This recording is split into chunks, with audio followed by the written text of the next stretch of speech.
It was the summer of 2020. I was wildly bored. It was the pandemic. There was nothing to do. I saw everyone else was like kind of vlogging or whatever and just like indulging in the stuff that they were interested in because we had nothing else to do, and so we were just stuck in our own heads.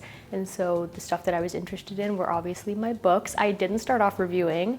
I just started off by sharing the stuff that I really liked and the books that I would like kill to reread for the first time over again.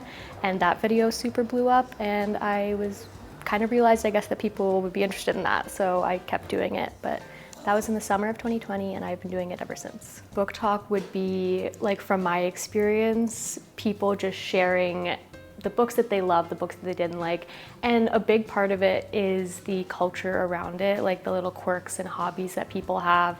A lot of it is not so much like the actual reading, it's like the stuff that readers do that I think people have really bonded over. I think because BookTok is so new and by default it's so much more casual than anything else, it's not super exclusive, it's not super highbrow, so reading can be something that's super intimidating for a lot of people because I think there's this like literary culture that is very inaccessible to a lot of people. I think what draws people in is the fact that it's a very open community and we're not here to judge you, we're just here to get you into the genre that you might be interested in, even if no one else is, which I think is really beautiful as well. BookTokers and indie bookstores are united in love of books. I mean, that's the thing that we have in common. So like meeting anybody that you don't know, either if you meet them in person or online, if you have something in common, that's the, icebreaker. Especially the books that we publish, Happy Hour, Good Girl, and City in Flames. I can tell if somebody has made a video or been here and shot a video or mentioned it because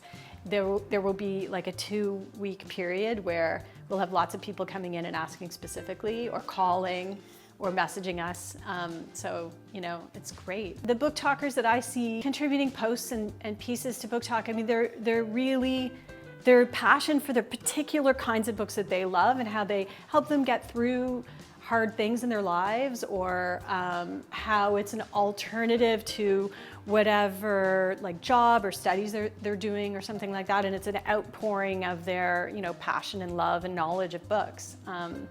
And that happens in this physical space, and it's kind of cool that it happens in a digital space too. The cool thing about BookTok and TikTok in general is that it's so new.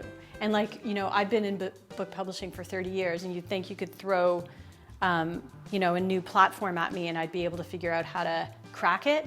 But, I'm just as anybody, it's just like, I think it's cool that it's brand new and we're all sort of figuring that out, but putting it together with something that's so old, which is like books and writing.